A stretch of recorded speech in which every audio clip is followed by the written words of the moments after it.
నష్టమైంది అని చెప్పని ఒకవేళ ఐఏఎస్లు ఐపీఎస్లు లేకపోతే సెక్రటేరియట్లో ఉన్నటువంటి ఒక ఉద్యోగస్తులు ప్రభుత్వంలో ఉన్న ఉద్యోగస్తులు అనుకున్నట్టయితే రాష్ట్రం ఏ స్థాయికి దివాలా తీసిపోతుంది, ఎంత దుర్మార్గంగా దిగజారిపోతుందో ఒక్కసారి మీడియా సోదరులు కావచ్చు, ఈ కార్యక్రమాన్ని చూస్తున్న ప్రజలు కావచ్చు, దయచేసి ఆలోచించాలని చెప్పని, లోతుగా విశ్లేషించాలని చెప్పని నేను విజ్ఞప్తి చేస్తూ ఉన్నాను. మనం అందరం గుడికి పోతాం, మనమందరము పవిత్రంగా భావిస్తూ గుడికి పోతాం. ఆ గర్భగుడిలో ప్రవేశించేటువంటి ఒక అధికారం ఒకే వ్యక్తికి ఉంటుంది. ఒకవేళ ఆ గర్భగుడిలో పోయేటువంటి ఒక వ్యక్తి తప్పుడు పనులు చేసినట్టయితే ఎంతైతే అపవిత్రంగా ఫీల్ అవుతామో, ఎంతైతే బాధపడతామో, ఎంతైతే ఆ గుడికి పోవడం బంద్ చేస్తామో, అట్లాగే ఇవాళ అంతకంటే పవిత్రమైనటువంటి గర్భగుడి కంటే పవిత్రమైనటువంటిది భారత రాజ్యాంగం ఇచ్చినట్టు ఒక ముఖ్యమంత్రి కుర్చీ. ఆ కుర్చీలో కూర్చున్నటువంటి వాడు విచ్చలవిడి దోపిడికి పాల్పడుతున్నాను విన్నాము, ఆర్ఆర్ ట్యాక్స్లు అన్నాము, లేకపోతే సెటిల్మెంట్లు అన్నాము, ఇంకేదో ఏదో విన్నాము. ఆఖరికి వాళ్ళ ఛార్జ్ షీట్లో పేరు వచ్చింది, లఫంగి పనులు చేసిండు అని చెప్పని పేరు వచ్చిన తర్వాత ఆ కుర్చీ మీద కూర్చునేటువంటి ఒక నైతిక అర్హత రేవంత్ రెడ్డి గారికి ఉందా? దయచేసి ఒక్కసారి మీడియా మిత్రుల్ని, తర్వాత తెలంగాణ సమాజాన్ని ఆలోచించాలని చెప్పని కోరుతా ఉన్నాను. నాకైతే అనిపిస్తూ ఉంది, ఏమాత్రమైనా సిగ్గు ఎగ్గు ఉన్నట్టయితే, నైతికత ఉన్నట్టయితే, ఆ కూర్చున్నటువంటి ఒక కుర్చీ ఒక పవిత్రమైనటువంటి ఒక గర్భగుడి కంటే కూడా, భగవంతుడు ఉండేటువంటి ఒక గర్భగుడి కంటే కూడా ఒక పవిత్రమైనటువంటి ఒక ప్రజాస్వామిక దేవాలయంలో ఉన్నటువంటి ఒక ఉన్నతమైన కుర్చీ అన్నట్టు ఒక విశ్వాసం అనుకున్నట్టయితే ఇమ్మీడియట్గా ఆ పదవికి రాజీనామా చేసి దిగిపోవాలని చెప్పని వాళ్ళ బీఆర్ఎస్ పార్టీ వేదిక నుండి నేను డిమాండ్ చేస్తూ ఉన్నాను. నేను ఎందుకు ఈ మాట చెప్తా ఉన్నానంటే, చాలామంది గతంలో దేశంలో, నేనేదో ఉట్టుట్టిగానే రాజీనామా చేయమని చెప్పట్లా, there are several presidencies in this country. Kejriwal గారి పైన కూడా 2024 సంవత్సరంలో లిక్కర్ స్కామ్ సంబంధించినటువంటి ఆరోపణలు వస్తే విచారణకు పోయే ముందే ముఖ్యమంత్రి పదవికి రాజీనామా చేసి వెళ్ళిపోయాడు. తర్వాత బిఎస్ యడ్యూరప్ప 2011 సంవత్సరంలో బీజేపీ ముఖ్యమంత్రి,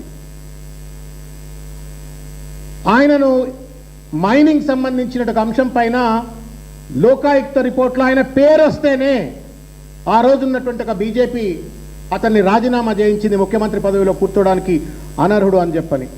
మనందరికీ గుర్తే ఉంటుంది, 2010లో A Raja telecom minister DMK 2G స్పెక్ట్రంలో ఆయన పేరు వస్తే ఆయన మంత్రి పదవి నుండి రాజీనామా చేసిపోతాడు. Ashwini Kumar union law minister representing the Indian National Congress in 2013, ఆయన సిబిఐ స్టేటస్ రిపోర్ట్ను, అంటే సిబిఐ రిపోర్ట్ను, కోల్ స్కామ్ సంబంధించిన సిబిఐ రిపోర్ట్ను ఏదో అటు ఇటు గఫ్లా చేయబోయిండు, మార్పులు చేర్పులు చేరుకుపోయిండు అని చెప్పని ఆరోపణలు వస్తే ఆ పదవి నుండి పీకి పక్కకు పడేసినట్టు చరిత్ర మనం గతంలో చూసినాం.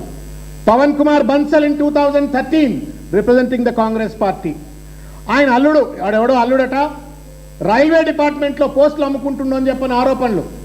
This person's name was not even implicated in the charge sheet. Pawan Kumar Bansal was made to resign from the union minister of railways. నేను ఇట్లా చెప్పుకుంటూ పోతే ఇట్లా రామాయణం అంత లిస్ట్ అంతా ఉన్నది ఇవాళ. అశోక్ చవాన్ మహారాష్ట్ర, ఆయన పేరు మీద ఆదర్శ్ కుంభకోణం కేసులో పేరు వస్తే ఆయన రాజీనామా చేసి వెళ్ళిపోయిండు. Congress MP Suresh Kalmadi Commonwealth గేమ్స్లో ఆయన పేరు వస్తే ఆయన రాజీనామా చేసిపోయిండు 2010లో. AR Antulay, Vidarbha Singh union minister for Congress 2012. ఇట్లా చాలామంది ఎప్పుడైతే కీలకమైనటువంటి ఒక పదవుల్లో ఉన్నప్పుడు విచారణకు ఆదేశిస్తేనే, అనిల్ దేశ్ముఖ్ మహారాష్ట్ర హోంమంత్రి ఎన్సీపీ 2021, హైకోర్టు ఆదేశిస్తుంది సిబిఐ విచారణ చేయండి అని చెప్పని. అందులో పేరు రాగానే విచారణ చేసినందుకే, విచారణ చేయమని హైకోర్టు చెప్పినందుకే రాజీనామా చేసి వెళ్ళిపోయాడు. నేను రేవంత్ రెడ్డిని అడుగుతా ఉన్నా, మనిషికో మాట గొడ్డుకో దెబ్బ, ఇది గొడ్డుకో దెబ్బ కొట్టినట్టే. మీరు విచ్చలవిడి అవినీతికి పాల్పడుతున్నారని చెప్పని కోడై కూసినట్టుగా అటు మీడియా వర్గాలు కావచ్చు, ప్రజలు కావచ్చు, మీ సొంత పార్టీలో ఉన్న నాయకులు కావచ్చు, నెత్తి మీద నోరు పెట్టుకొని మొత్తుకున్నా మీరు సప్పుడు చేయలే. ఇవాళ కర్రు కాల్చి వాళ్ళ ఈడీ వాత పెట్టింది. డబ్బులు మీరు యంగ్ ఇండియాకు ఇవ్వడంలో, ఇప్పించడంలో పాత్ర పోషించిండ్రు అని చెప్పని, కోట్ల కొద్ది రూపాయలు మీరు విచ్చలవిడిగా పంచిండ్రు అని చెప్పని వార్తలు వచ్చిన నేపథ్యంలో ఎందుకు ఇంకా కుర్చీని పట్టుకొని ఎలాడుతున్నారు రేవంత్ రెడ్డి గారు? ఇంతమంది పెద్దల పేర్లు నేను చదివిన, వీళ్ళందరికీ లేని ప్రత్యేకమైన కొమ్ములు రేవంత్ రెడ్డి గారికి